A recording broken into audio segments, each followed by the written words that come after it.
everybody here, you stayed from the last show, right? Yes? No? No? Okay. I was afraid you were good people. You're regular people. That's much better. They have a better sense of humor. Okay. Yeah, it's good to be here, folks. I've never done a show in my own neighborhood. It's good to be here. It's not always. It's not always good to be up here. I had a rough show the other day. I had what we call an audition show, where you perform for a booker, and when you're done performing, they give you a one-on-one criticism of how he thought you did. It's not uncomfortable at all. This guy said, "Kid, I like your material." He called me kid, 36 years old. He said, "Kid, I like your material. The only problem is when you're on stage, you have an unlikable personality." Here I was worried you might say something to hurt my feelings. You're telling me the only problem is who I am as a person. That shouldn't be hard to keep inside forever at all. Okay, I'm already a loser. I just have to learn how to be a phony too. That shouldn't be too hard. All right. It's a weird task to be given. I've been trying to learn how to be more likable. I was hanging out with some friends the other day trying to do a little socializing, and a woman in the group who I didn't know said something I never heard in my life. This lady said she thought it was sexy when a man has had a vasectomy. Okay, all right. My first thought was, how long do I have to wait till I can tell her I've had one of those? Is half a second long enough? What about now? Now? How about now? I felt like I had an in, but it's not exactly the kind of thing you can just slip into conversation. Hey, Tiffany, how's it going? Yeah, I just got a cup of coffee and the lid's really tight.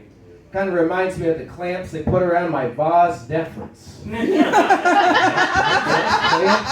Clipped it and cauterized. That's how they did it. They cauterized my own male fallopian tubes that day, Tiffany. That's how they do it. Was that you that thought that was sexual? I was just making small talk over here. So I had to ask her. I said, "Look, I never heard anybody say that. Explain this to me. What's sexual about somebody getting a vasectomy?" And she told me it makes her feel powerful to sleep with a man that knows he's inadequate. I said, that's crazy. If that's what you're into, you know what you should do? You should sleep with me. Oh, I'm the worst. Oh, I'm so inadequate. You would love it for some reason. Apparently. I don't know why. Okay. All right.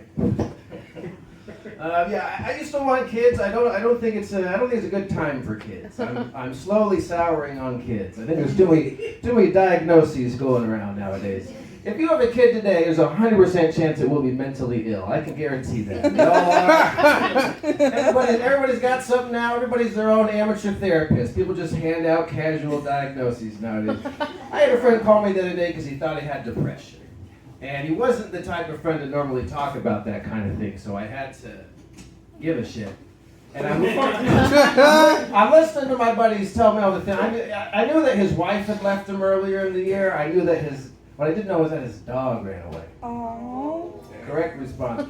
So he's telling me, he said, "Man, I've been drinking more. I got fired from my job because they smelled alcohol on me. Man, I've been miserably sad for months at a time. I think I have depression."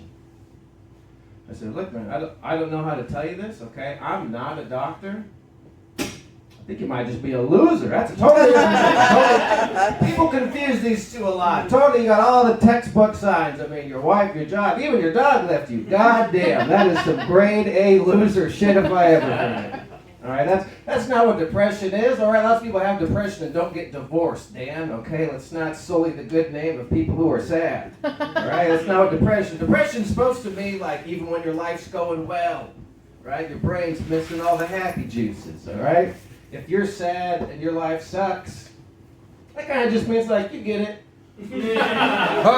Good for you. Correct response, Dan. I also find your life to be depressing. Please stop calling. It's dinner time.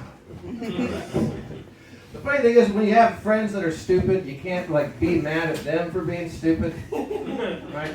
Because I'm stupid enough to choose them as my friends. I think I got too many stupid friends. I was hanging out with a friend the other day. She's a white Jewish woman, and she told me that she doesn't consider herself to be white because she's Jewish, and the Ku Klux Klan also hated Jews. Right. When did that become the litmus test whether or not you're white? I said, you know they hated women too, right? Like you didn't have to try so hard. So the Klan hated people who finish their sentences and chew with their mouth open. It doesn't mean you're not white. I just who else would you take that excuse from? If a white gay man was like, yeah, the Klan, they didn't like homosexuals, so you see this glitter on my skin? Totally different race now. Totally different. Doesn't count. Doesn't count. I got weird friends. I have one friend who loves to tell people that he's colorblind.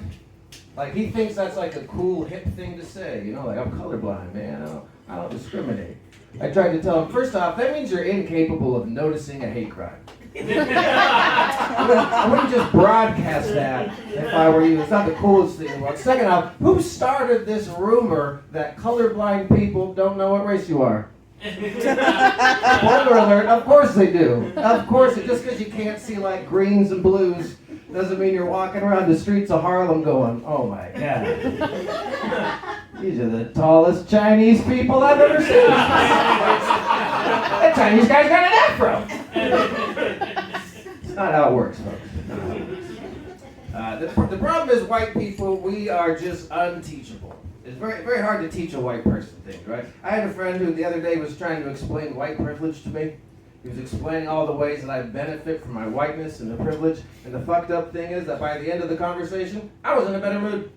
I was like, thanks, man. I don't appreciate my life enough. That's what you're trying to say. I do have a good life. I was in a bad mood. You really straightened me out, man. I appreciate that. He's like, that's absolutely not what I was trying to do.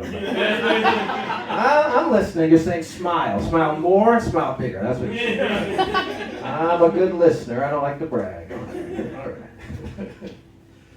Let's see. What time is it? Time to tell this one. One of my, white people, we always have like stupid white thoughts. One of my stupid white thoughts is I get jealous that I can't complain about appropriation. You can't get mad at people for stealing white things, like I can't just walk around the Olive Garden slapping breadsticks out of people's hands. These are our recipes. Which I get it, right? Like white culture is pretty much filled with shit we just stole from other cultures, right? Like I understand why it's a bit of a different thing, but it puts me in a weird predicament sometimes. I was hanging out with a group of friends the other day, a very New York group of friends, very diverse. Everybody in the crew was probably a different race. And a Korean gentleman chose to use the phrase, gee willikers.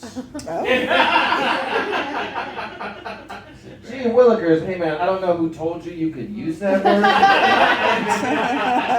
Talking like a dork, that's our thing. Okay, get your own thing, dude. Sometimes appropriation can even be a good thing, just depends what the thing is. Here's my favorite example of appropriation.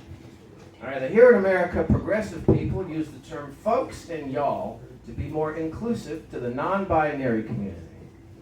I think that's great, especially when you remember that the terms folks and y'all, that shit comes from the South. That's a part of America absolutely not known for its non-binary inclusivity. You know how funny that is that we just stole a couple of redneck words and made it the gay salutations? I think that's a great idea. Just start using redneck words for more inclusive things. I think that's a great idea. I think we should call all gay men patriots. You got a problem with patriots, you got a problem with me, bud.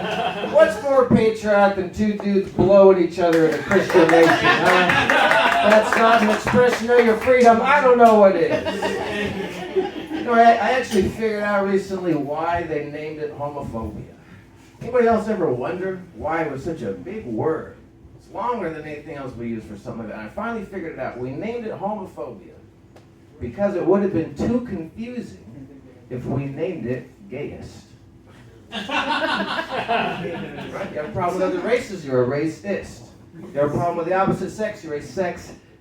We named it homophobia because it'd be too confusing to live in a world where somebody says, yeah, you gotta watch out for Carl. He's the gayest around here. You would be sitting up at night trying to figure out, wait, does that mean Carl's anti-gay?